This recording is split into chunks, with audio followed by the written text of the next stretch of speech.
El siguiente circuito nos pide definir el voltaje de salida en estos dos terminales, positivo y negativo, que es el voltaje de salida. El circuito consta de una fuente senoidal de 20 voltios pico a pico, seguida en serie con una resistencia, un diodo y una fuente DC. ¿Cómo hacemos para analizar el voltaje de salida? Primero analizamos la fuente senoidal, analizamos en cero. Si está en cero es que aquí en esta parte del circuito, aquí lo redibujamos, o sea, no ponemos nada porque es cero. Entonces el voltaje de salida nos queda 6 porque el diodo aquí queda conduciendo, entonces quedaría como un cable, o sea, quedaría conduciendo, no debería colocar este diodo aquí sino un cable. Entonces, queda 6 voltios porque está en paralelo con esta fuente. Entonces colocamos acá 6 voltios. Después la analizamos en el ciclo positivo, 10 voltios.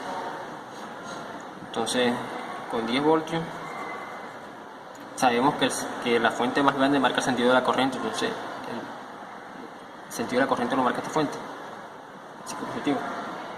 Ahí el diodo no conduciría, quedaría un circuito abierto aquí, o sea, la fuente de 6 voltios quedaría obsoleta. Por eso el voltaje de salida aquí sería el voltaje de la fuente senoidal, 10 voltios pico, que estaría en paralelo con esta fuente. Ya tenemos el voltaje en el ciclo positivo, el voltaje de salida en el ciclo positivo, 10 voltios. Y cuando llega a 0, se vuelve a repetir 6 voltios, que ya no lo analizamos. Ahora lo analizaremos en el ciclo negativo de la fuente senoidal. Entonces el sentido de la corriente cambia. Entonces, sería al revés de este. Como el sentido de la corriente cambia, el diodo quedaría conduciendo de nuevo. Como lo dijimos ahorita, quedaría conduciendo de nuevo. Entonces la fuente de 6 voltios sí comienza a funcionar. Entonces, como la fuente de 6 voltios está en paralelo con la salida, el voltaje de salida sería igual a 6 voltios porque están en paralelo. Esto es todo. Entonces ciclo negativo, 6 voltios. Ahora lo miraremos en la práctica para ver si consiguieron nuestros cálculos teóricos. En la práctica, entonces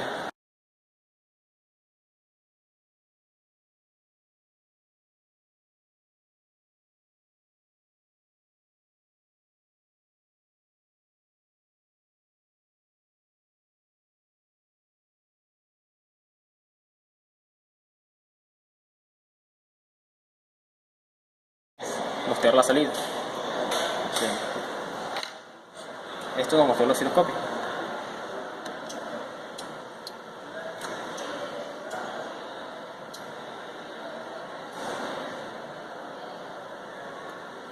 Podemos ver que los datos coinciden con lo teórico.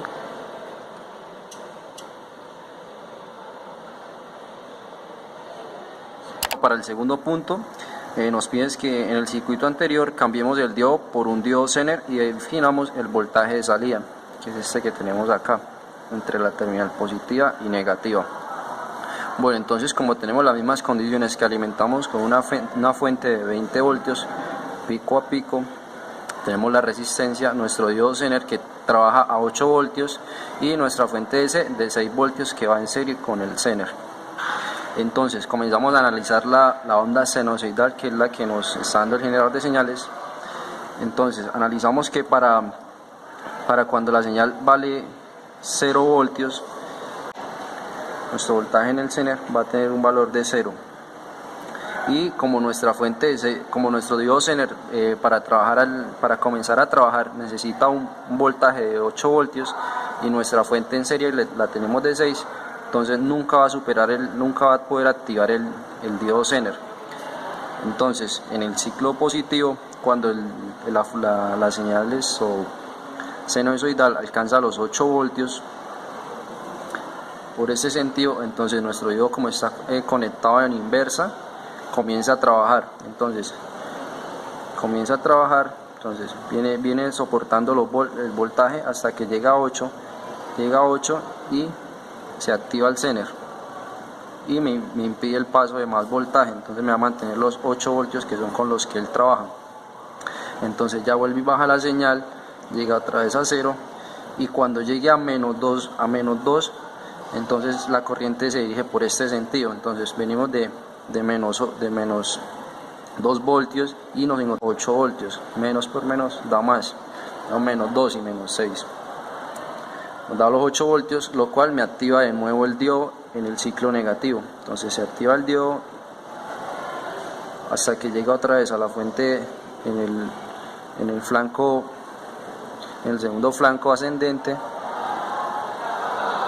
y entonces el diodo Zener vuelve y baja el voltaje. Banda cuadrada de 10 kHz. Acá tenemos un circuito con un operacional que nos dice que si las dos resistencias son iguales, entonces tenemos la fórmula para hallar la frecuencia, que es 0,45 sobre R por C. Como C es el capacitor, es más fácil de darle un valor, pues yo le doy un valor de 0,2 microfaradios y después R. Entonces R me da igual a 220 ohms y lo reemplazamos en la fórmula, 0,45, 0,2 microfaradios con 220 ohms, y eso me da este valor. El amplificador operacional se necesita un voltaje de 10 y menos 10. Para eso se puentea la fuente en serie, las dos salidas, y queda un voltaje de 10 y uno de menos 10 y tierra. Entonces, acá en el circuito conectamos los voltajes a sus pines correspondientes, y esta es la resistencia R y acá C. Y R1 y R2, como son iguales, colocamos un potenciómetro en división de tensión, que es el mismo esquema que tenemos en el circuito que montamos. Y ahora este fue la gráfica de los días. Nos dio con un poquito de error en el pico, pero nos dio la frecuencia que queríamos. Aquí le damos terminar la frecuencia, aquí miramos la frecuencia 10K.